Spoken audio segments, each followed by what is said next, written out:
Hello दोस्तों, आज मैं आपको जो कहानी सुनाने जा रहा हूँ उसका नाम है 7 मूर्ख। एक किसान के 7 पुत्र थे। सभी अव्वल दर्जे के मूर्ख, धूर्त एवं आलसी थे। कोई भी काम करके खुश नहीं था। मेहनत करना उनकी आदत नहीं थी। सारा दिन बेकार घूमने फिरने में बिता देते थे। उनमें से एक भी स्कूल नहीं गया। सभी अनपढ़ रह गए। खाने को बढ़िया स्वादिष्ट भोजन, आराम करने को आरामदायक बिस्तर चाहिए था उन्हें। कठिन मेहनत के विचार करने भर से ही उनके हाथ पांव फूल जाते थे। उनका बाप बूढ़ा हो चुका था। वह अब चलने फिरने से लाचार हो गया था। वह अगर आलसी मूर्ख बेटों को काम करने को कहता तो वे सभी बाप को ही खरी खोटी सुनाकर खामोश करा देती।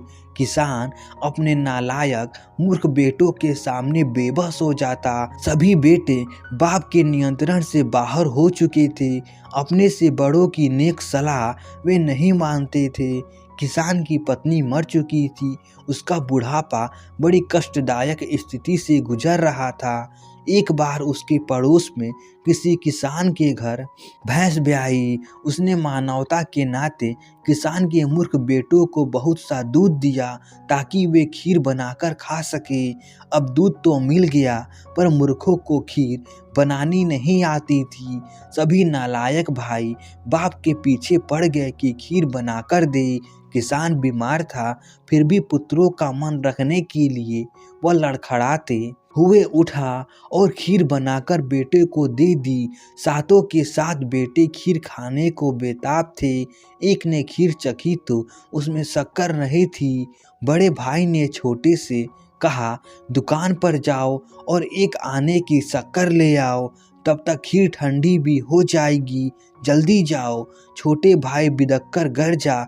मैं क्यों जाऊं, दूसरे को बोलो ना, मेरे से नहीं जाया जाता। उसने कोरा जवाब दिया तो उसने भी छोटे भाई से शक्कर लाने को कहा तो वह दहाड़ उठा, मेरे से नहीं जाया जाता। दुकान पर छोटे से कहो, वह ले आएगा शक्कर, मेरे तो पैरों में दर्द है। उसने स्पष्ट इनकार कर दिया। इस तरह सातों आलसी मूर्ख भाई एक दूसरे से शक्कर लाने को कहते रहे मगर दुकान पर एक भी नहीं गया। तब उन्होंने फैसला किया कि सारे भाई खामोश होकर बैठ जाते हैं, जो पहले बोल पड़ा वही शक्कर लेकर आएगा। इस तरह सारे भाई खामोश होकर बैठ गए। सामने भाप छोड़ती गर्मा गर्म खीर का पतीला रखा था। काफी देर तक सभी चुप बैठे रहे। उन्हें इंतजार था कि कौन गलती से बोले तो उसे शक्कर लाने को कहे, मगर सातों के 7 भाई अपनी धुन के पक्के थे। एक भी नहीं बोला। खीर ठंडी हो गई थी। रात के दोपहर गुजरने को थे। सब एक दूसरे को देख रहे थे किससे गलती हो और उसे दुकान पर भेजा जाए। काफी समय गुजर गया। तभी घर का दरवाजा खुला। देखकर 2 आवारा कुत्ते अंदर घुस गए। धीरे धीरे सहमे सहमे वे खीर के पतीले के पास आ गए। किसी ने भी भगाया नहीं। कुत्ते ताजा खुशबूदार खीर देखकर अपने आप को रोक नहीं पाए। भूत बने सातों भाइयों को नजर भर देखा, फिर डरते हुए मुंह खीर की पतीली में डाल दिया। इतना सब होने के बाद भी कोई भी कुछ नहीं बोला। सभी पत्थर की मूर्तियां बने रहे। कुत्तों के हौसले बढ़ गए। जल्दी जल्दी खीर खाने लगे। 2 कुत्ते तो खा ही रहे थे, 3-4 आवारा कुत्ते और आ गए। सबके सब खाए जा रहे थे। आज तो मूर्खों की वजह से कुत्तों के भाग्य खुल गए थे। भला आवारा कुत्तों को खालिस दूध की खीर कहाँ खाने को मिलती थी। सब भाइयों के सामने उन्हीं की खीर कुत्ते खा रहे थे, फिर भी वे खामोश है। कोई भी बोलने की हिम्मत नहीं कर रहा है। कहीं दुकान पर शक्कर लेने न जाना पड़ जाए। उनके देखते ही देखते सारा पतीला खाली हो गया। कुत्तों का पेट भर गया। अब वे खिसकने लगे। उनमें से एक शरारती कुत्ता भी था।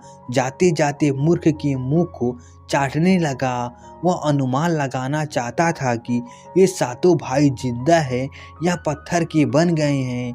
उसने जैसे ही उसका मुंह चाटना आरंभ किया तो वह बड़ी जोर से चीखा। ऐसा करते ही सभी कुत्ते भाग गए।